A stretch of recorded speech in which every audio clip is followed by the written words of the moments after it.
Assalamualaikum and greetings. I be to our class lecturer, Professor Dr. Abdul Muttalib bin Eman. So my name is Muhammad Safwan Naim bin Rizwan. I am making this video to present my part on the individual assignment where I have chosen the case study of EPF building fire incident.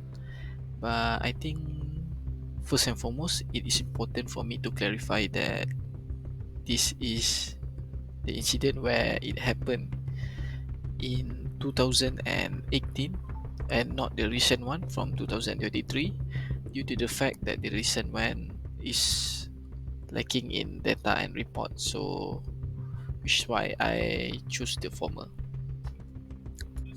So to cut story short, my presentation will be consisting of 5 main parts, where the first one will be the introduction itself. The second one, we will go through in details through the case study analysis. The third part will be involving ethics evaluation. The fourth part will be the consequences from this incident, and the last part will be the conclusion part itself. So before going into deeper analysis about the case study, I suppose it will be appropriate for me to share a little bit of background info regarding EPF. So I'm pretty sure that everyone has already known what EPF is, especially after it is being considered as a controversial topic that have been brought again and again during the parliament session recently. So it originally being implemented as a retirement planning program and as a saving program, which are for those working in private sectors. It is considered as a federal statutory body under the supervision of the Ministry of Finance. And as you can see from the slide, the first figure is referring the first headquarter located at Jalan Gasing in Petaling Jaya in 1960, and the second figure is referring to the same building, but it's now called SPJ branch as the headquarter have been moved to Jalan Raja Laut, located in the heart of KL. So this building is estimated to be on 3.62 acres ground, where it is stated as of December 2020, the asset value have reached up to 998 billion ringgit. So 13th February 2018, this is the date where the tragic event befell at one of the most iconic building around in Petaling Jaya, where it was first reported that a fire has occurred on the first floor of the building, and it can be seen that it spread quickly on the exterior building. It was later reported that 40% damage was estimated to be felt on the exterior. Meanwhile, there were minor damage inside of the building. And after initial investigation, we found out that it was due to the maintenance work, where a single burner gas have been depicted as the culprit during the maintenance session. And thankfully, there were no casualties, as 527 employees were safely evicted during the incident. However, after further investigation report were released to the media and press, we learned that the maintenance work error was not the only reason to this incident, as it was later revealed that the material being used as the cladding panel on the exterior of the building was also the culprit. Cladding is a kind of material that is normally wrapped on the exterior of a building to provide insulation and aesthetics value.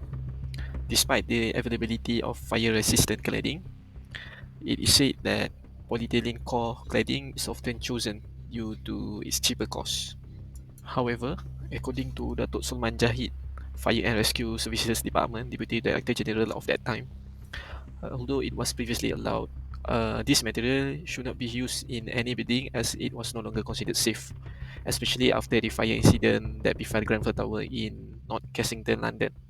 During that incident, it is believed that the SCP cladding with polyethylene insulation inside is suspected of having helped spread the fire that claimed the life of 71 people. Although there were no casualties, it is suspected that the root cause of this incident is the same as the one that befell the Grenfell Tower. So, based on my observation, one of the ethical dilemma faced by the engineer that have contributed to this incident was mainly due to the cheaper cost of cladding panel, but the higher risk that comes with it. I am pretty sure that the engineer involved with the designing of the exterior of the building is well aware of the polyethylene capability of being combustible compared to other material. However, due to the fact that it is lightweight, stiff, and cheaper, it might be the pushing factor that makes the engineer choose that material. Therefore, this has led the engineer into making decision which is considered as high risk decision just for the sake of getting cheaper prices for the material itself.